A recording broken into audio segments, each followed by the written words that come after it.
right. A lot of cameras. Well, first off, again, thanks for coming on this beautiful old day, signing day. It's really become a two-day show for you guys, I think, and it's interesting that it really has become a two-day deal. But we got the majority of our guys, most importantly, signed back in December, and then you got this next day today, this morning, to sign a few others, and there still may be some more to sign as we go through here the next couple weeks, maybe the next month, maybe the next month and a half, maybe the next 4 months, Jerry. So don't ask. But we're happy to announce two more signees today. I think you guys already got their names, but the only two that we expected today, I might add as well. The first one is Nolan Ulizio. Nolan is a incredible 6'5", 305-pound athlete. Went through a couple O-line coaches, obviously a transfer from the University of Michigan. Was there with Coach Harbaugh. I know Coach Harbaugh did not want him to leave, so that's always a good thing when someone's trying to get you to stay. But he felt like it was best for him to go play his last year of eligibility somewhere else, get an opportunity to develop under Coach Borbley. So we're excited to have him. He's originally from Lakota West High School, played for Larry Cox there, and I've known Larry for a long, long time. And I think the day he went on the, I guess they call it the portal. I guess they call it the portal. The day it went on the portal, me and Coach Borbley were in touch with Coach Cox, and he couldn't speak more highly of him. He was our #1 offensive tackle get, and not only were we excited to have him, I think we're lucky to have him. And I say lucky because he turned out a bunch of people. I think he took one official visit. He had a bunch of visitors the first week. The second week after he visited us, he had to cancel. Someone was supposed to come in on Monday to see him from down south and turned him down, said, "Don't come see me, I'm done." Had to make 4 or 5 calls that morning just to kind of cancel things up, and said, "I'm here." And when I say lucky, I say we're lucky because he's really from Center Township, Pennsylvania. And, his whole family grew up in this area, so he's, I guess the family's a longtime Pitt people. And so we're lucky, we're really lucky to have him. I think, obviously the city of Pittsburgh, the great city of Pittsburgh, which the family loves on the visit. It's mom, dad, grandfather's there, sister, Rudy's there. I mean, the entire family's excited for him to be just visiting the city of Pittsburgh, and they had an outstanding weekend. So we're excited to have Nolan on this football team.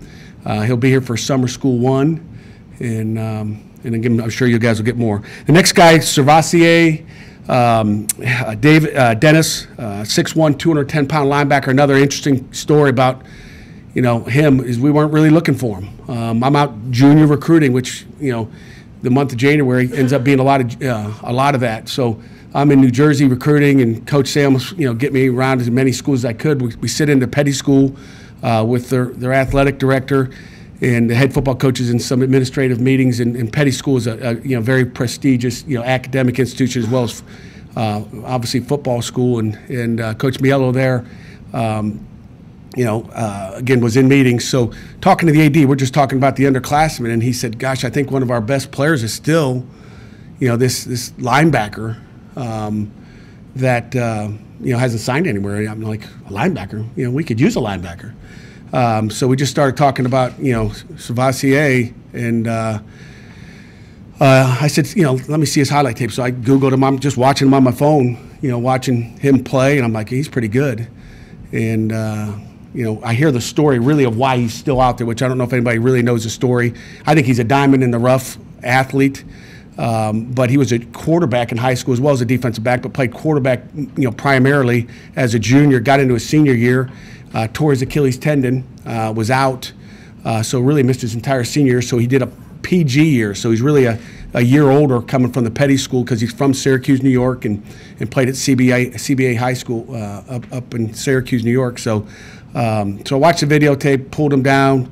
We interviewed him. We talked to him for a while, and he showed me a couple of other plays. I said, "Can you dunk? I can bench 225 13 times." So Graham was just going to pull up a couple. We might have to cut the lights down a little bit. So as I continued to investigate, I thought you guys would enjoy just watching a little bit of what we kind of do when we're, investigating who this guy is. It's only on one side. You want to turn the lights down, Graham? But I should get Chad in here. So just just what kind of athlete? He's 6'1", 210-pound guy. I mean, can we get at the beginning or? Okay, here he is. I mean, just an example of what kind of athlete he was. So I'm kind of going, golly, We investigated. He was at a summer camp up at Northwestern. There's another video there. I mean, just a different angle, just him kind of getting up and. But just for a 6'1" guy to leap like that and be explosive like that, then seeing the things he did in camp, you go, this kid has fallen through the cracks. And I show you that video about how impressive that kid is. If that kid plays a senior year, we might not touch him at CBA high school. He goes on a PG year, and we turn over a few stones when you walk into high school to find this guy.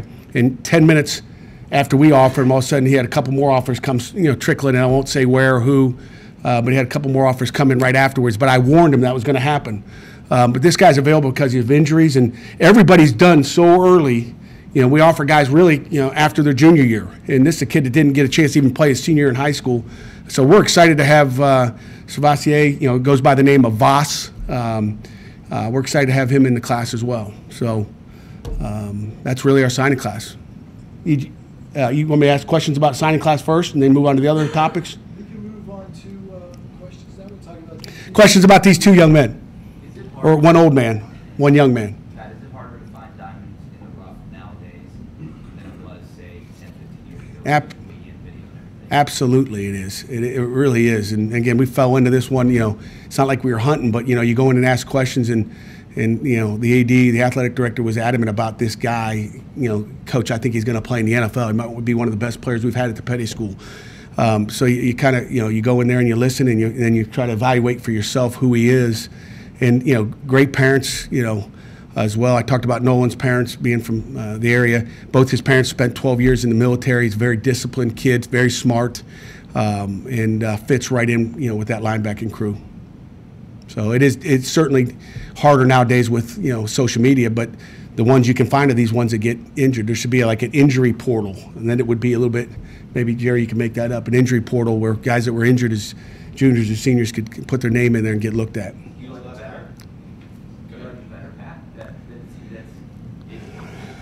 this way than it was maybe when you... Oh, yeah, it's fun, to do it the other way, the old way. But it's so, everything is, I'm blessed to have my 38th offer, and everybody knows. And as soon as you get blessed to get your first offer, right after that you get 20 more, and it's amazing how many schools I walk into, even in, their senior year. It's like, how many, you got 25 offers. How many people have you seen come in and walk through your school? Oh, coach, only half of them. So it's a phone love relationship, and that's the difference. Obviously, it's rare. When was the last time you remember recruiting a kid that way, the old school way of, find me his tape and I'll just go grab him from his classroom? Darquez Denard was one of those guys. It was a two-star guy down in Twiggs County, Georgia, all the way down in some far south cotton fields.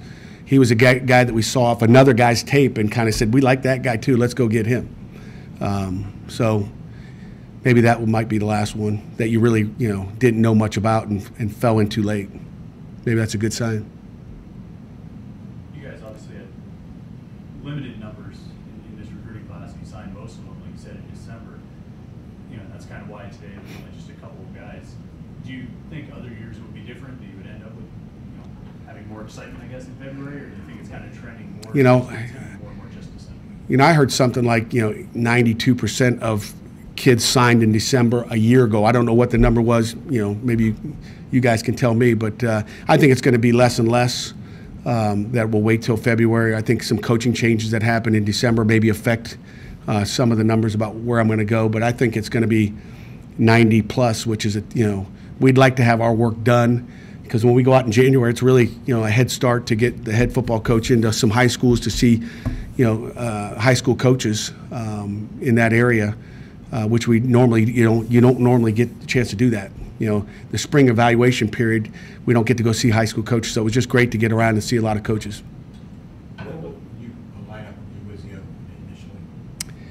He'll start off at right tackle, most likely. I mean, it's the intentions. You made a lot of changes to kind of routine to the whole recruiting process that you through because of the changes to the NCAA rules. And how would you sort of evaluate how all that worked out for you with having the official visits in June and now that you kind of can look back on the entire process? Yeah, I mean, I think we talked about this back in December. I think it was outstanding. I mean, I think, our plan as far as what we wanted to do, how we wanted to do it, was well thought out. I thought it was executed properly. I mean, that June official visit, which we're going to make it another big one. You guys should have a parade that weekend in Pittsburgh. But I think it planned out perfectly. That's what we'd like to do. And again, there's no distractions that time of year. Just like there's no distractions in December. But to bring kids on campus during the season, there's distractions. And I are very, very much, discourage, our student athletes to visit during the games. Come unofficially, but don't come officially, because I'm not going to spend any time with you. Have you been to any school before this time? Yeah, I've been. You recruited other kids here, they've known as a school? I don't go back and look at the numbers of what they've had, but they've had players out of there. They play a great schedule. It's good football. New Jersey's good football. Like the state of Pennsylvania, and the Petty school. I couldn't tell you who and in what years, but they get at least 4 PG kids a year, so they're getting kids that kind of maybe fell under the cracks or didn't get what they wanted, development-wise or ability-wise. We talked to you a couple of weeks ago. One of us asked you about the schedule. I was just trying to find the next guy that's not that left tackle. With no one starting off at right, does that mean there's someone you guys have to feel pretty good about on the blind side? Yeah, and I'm not going to mention any names, but we've got, I've been impressed with all our young guys. We've got some big athletes. Whether it's Carson Van Lin, Gabe Hoy. I mean, I'm not going to say there's one guy there. J.D. Drake, Carter Warren. I mean, those are all guys that are going to be fighting this spring to see who the top 2 guys are coming out of the spring at left and right. So I think there's some great competition out of some guys that can, play, and they're going to, obviously have an entire, winter conditioning fourth quarter, starting here in another week. Actually started yesterday, but some smaller fourth quarters. So those are just 4 names, and I probably missed somebody, and they'll probably be mad at me, and I'll probably hear about it later on because of you. Thanks. Davis was in here talking to us a little while ago. I mean, obviously Kenny came in early. There's been some of that. I mean, is that going to become the norm maybe for guys in that position to just, as soon as they can get here? I think it is, and again, I think there's some great things about it, and I think it's all depending on the individual. I don't want to say discourage it, but I don't press, that's why we probably only have 2. I could press guys a little harder and say, come, we need you here. I think I mentioned in December, I think that, Jared Wayne could have academically been here at mid-year, but decided to stay back. And initially when he committed, said, I'm coming mid-year, and then halfway through his season, he said, Coach, I think I'm going to stay down here in South Florida. I think he liked that compared to the Canadian weather.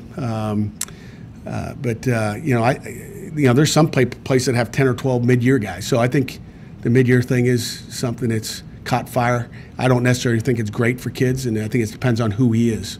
And the 2 we have right now, Liam and Davis have done a nice job adjusting. They're roommates, and they haven't missed a beat here, and it's going to be outstanding for them, not only academically but athletically. I mean, you're still a couple months away from really seeing them in a big team environment. But I mean, last guy you brought in as a quarterback who got in here in January was playing by the end of that season.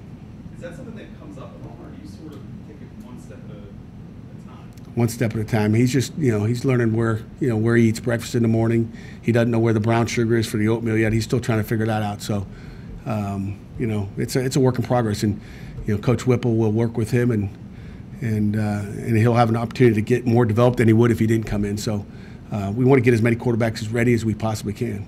To have that the Coastal Championship this year, did it make things easier? I don't want to say easier, but just to have that to show these kids? Well, I don't think there's any question about it. I mean, when you play in a championship game, and you can throw the, if you told me, hey, you can win 7 and play the ACC championship, or you can win 10 but not, have an opportunity to play in that game, I'm picking the 7. I want to play in a championship game. I think everybody wants to play for a championship. I think when you walk into high school, the first thing the coaches are talking about is, Coach, great year, man, that was awesome. I watched, again, sometimes the wins and losses don't matter. It's a championship that really matters. And, we took the first step of winning a championship, and that's getting to the championship game. And the next step is to go there and win the thing. And I think our kids have a lot of confidence in and maybe taking that next step and knowing what it takes to get there. Why is Mark Whipple the answer at offensive coordinator? Well, that was my next topic. So, obviously we're going to, give you an opportunity to meet with two of our new assistant coaches, and the question is Mark Whipple. So, the first guy I'll talk about is our new offense coordinator, Mark Whipple, officially. I know I was in the Ice House, down at Station Square or Market Square to talk about him a little bit already, but not in front of the cameras. But why is Mark Whipple the guy to run our offense? Number one, I've known Mark for a long time. I've never worked with him, but I've always had the utmost respect for who he is, how he did his business, the relationships he had with his players. When you ever read articles and you played against him for years. I was at the University of Rhode Island when he was a head coach at Brown, and also at the University of Massachusetts his first go-around, and won a national championship there. But as an old defensive coach and linebacker coach, the thing that always impressed me is what he did to a quarterback. Okay, and again, I didn't know how. I just remember back in the days, of saying, that guy turns quarterbacks to gold. I don't know what he does. I mean, it's like they got a new quarterback. Oh, we'll be able to beat him this year. All of a sudden, this guy's throwing the ball lights out. So I think it's his style. I've listened to him coach, the last few weeks, whenever we have opportunities here on the weekends, after recruiting weekends, just talking ball. He's a ball coach. He's a football coach. And I think he brings, a passing game that we desperately needed. I think he'll be able to blend his run game in with our current run game, the stuff that we do want to keep as we go through our cut-ups. And that's why he's the best guy for the job, to continue to develop, our quarterback room, and to give our offense some confidence in what they're doing in the passing game. And I've already seen, really without even watching the kids run around on the field, a change in how we do it and what it's possibly going to look like. So he's had success everywhere he's been throwing the ball. Okay, it's my next guy at receiver, and you can ask me that recruiting question right afterwards. The next guy is Chris Beatty, our new receiver coach who came from Maryland. He's been on, as he called it, the hamster wheel as far as some coaching changes, and not to his desire. He's been forced sometimes to make some moves, but a guy that is highly regarded as a great recruiter. But the things besides recruiting and what he's done there, the type of person he is, because it comes down to the people you bring in here. And again, Mark Whipple is great people. Chris Beatty, great people. And it's, and Coach Whipple mentioned the other day, we're, currently trying to hire some GAs and some quality control coaches as well. And he made the statement, it was good to hear it come out of his mouth. He goes, hey, I just need good people. Good people that will, listen to what you want, take directions, and then execute the plan. And those, Coach Beatty and Mark Whipple are great people, as well as great recruiters. And again, Chris Beatty will bring a new freshness to that receiver room, and again be able to blend that passing game in, first day, with the new offense coordinator. So. Does it help, real quick, Bob, does it help? I know you've had coaches with NFL past before, but does it help when you have a guy that you bring in that has ties in the NFL and ties next door?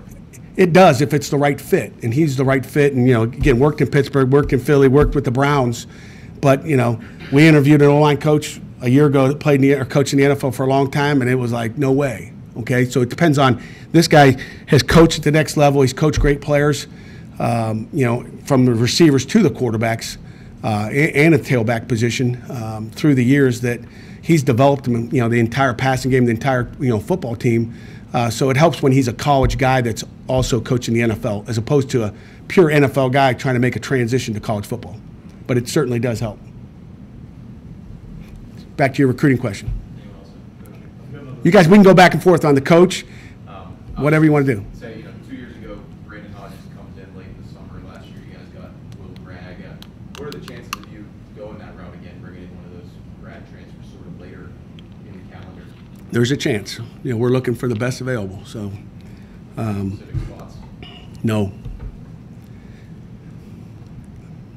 Give me a good player, we're going to go get him. A couple of years ago, this day, you said that we want to, something along the lines of we want to recruit in our backyard first. You end up with just 2 players from Western Pennsylvania, nobody from Ohio. Is that just the way this class worked out, or is that some kind of change in focus? No, it's just the way it works out. I mean, we recruit the heck out of it. Matter of fact, I think there's more players in Western Pennsylvania than there was a year ago, I believe. There's more in Ohio.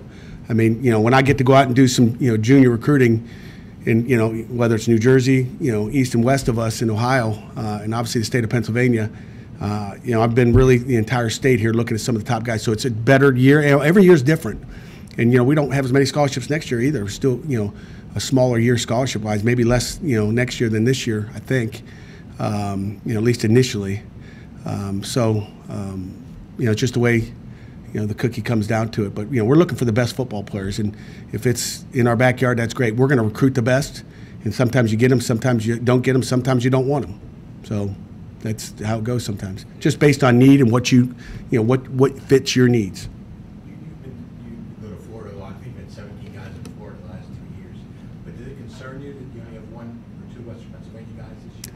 No, you know, we're looking for football players and we're trying to win a championship. So, you know, in the end, you know, if we're in the ACC championship game and you're looking down, if you're looking for the, you know, the initials at the end of the city they're in, is it PA, is it FL, is it MA? It doesn't matter where they're from.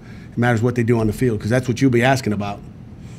I know that. You ain't going to be asking like, hey, he made a play today, but he's from Florida. How come we couldn't get that guy in New Jersey? You know, I don't care where they're from. We're going to recruit the heck out of our backyard. We spend a ton of time in the schools from, you know, Ohio to New Jersey, and we're going to, you know, we'll get the ones that want to come. I want guys that love Pittsburgh, okay, and that's what it comes down to. You either love Pittsburgh and you want to stay here and play for your city, or you don't. And if you don't, I'm good. We wouldn't win with you anyway. It's beautiful. Any additional questions before we get to our new staff members? Yeah, Chris Beatty is a guy that's has a lot of experience with DC Maryland. You already have with Andre Powell. This is pretty heavily. Was that wanting somebody else with ties to that region, the specific thing you were looking for when you hired him, or just kind of a bonus? You know, it's a bonus, I would say. Although if you looked in the DMV area, it might be as loaded as it's ever been. That might be one of the loaded. So it really, you know, I'm not, you know, going to bring a receiver coach in there because he recruits this area. That's always the last question. Hey, where do you like to recruit? Where have you recruited? But we tried to hire Chris at Michigan State years ago when I was there, and we couldn't get him. Okay, so I've known that name. I, you know, didn't necessarily know him as a person, but you know, everything you hear about him, you know, is just, you know, top notch. He actually grew up across the street from Mark D'Antonio's brother. How about that one? So there's another one there for you, Jerry. Another tidbit for you. Yeah, Virginia. He will. I can guarantee you he'll have some Percy Harvin stories. Any other questions? All right.